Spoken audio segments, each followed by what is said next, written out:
Alright, let's just do a quick little 3D printing update. Here is my Tumbril Cyclone. I use flash print. It's what came with effectively the printer. It's a flash forge printer, so I don't know what other software there is. I haven't really looked into it. I'd like to take this into Blender. I have to do some Blender learning, but I want to edit. I actually want to remove the wheels and do some other stuff.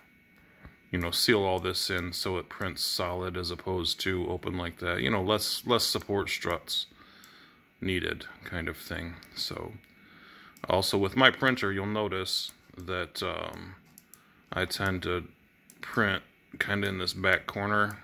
The whole idea is I avoid, here's the front. As you're opening the door opens right here. You know, this side. It'll swing open like that. And this is the front. When I'm printing, I noticed early on when I had the printer, it's my brother's printer, he bought it and brought it over.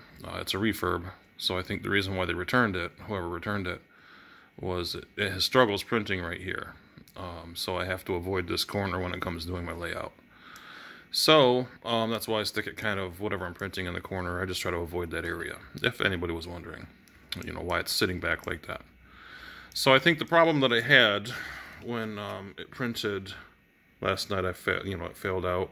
Those are a certain type of support struts. I feel like, in my opinion, that the reason why I don't have it calibrated right. Maybe I have more learning to do. But I used this style of support struts, which are larger. They're you can see there, it's a little different. This is what I've always used, and I think this time I'm going to try this test run. Again, these are just test runs. I'm learning, so we're going to go ahead and toss in some supports. That'll take a minute to compile. In the meantime, it won't take too long. But this I'm gonna, hopefully, I think that's still about the same size. We'll see. But it was right about the right size. So, we'll see exactly how well it comes out and go from there. But, so my supports are in. Let's go ahead and slice it. Platform temp, Jaybird, 50 degrees Celsius apparently. That might not be hot enough. I don't know. We're gonna try. I'm gonna play around. I've never had a problem with it before, and I've printed large things, so I'm thinking that it was a combination of not putting the stuff on properly, and the bigger struts. So we'll try this. You know, I'm not afraid to let it run for a while, and you know, sacrifice a little bit of the filament and go from there. So I was looking through here. I already put the stuff back on, the whatever goop that is. I'm kind of, anyway, my brother got it when he got the printer. He got a whole case of this stuff, and I sort of just like dab it to the doohickey there, the pad. And up to this point, I've printed a lot of stuff.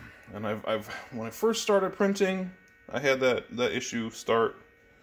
But there we go, it's done. Let me send it to the printer. But I kind of figured out how to deal with it. So printer, we are going to Monster Truck 2. Nope, number lock, please. Number lock 2. Oh, wrong keyboard. Huh. That's what you get when you dual box. You never know what you're. I keep pushing the wrong keyboard. All right, so it's sending. And this will kick off. Receive the file. And it'll start printing. So that's this update. I will, I'm going to keep a close eye on it again. And see how it goes. So this is for anybody interested. Jaybird, I think I hopefully answered the question about the platform temperature.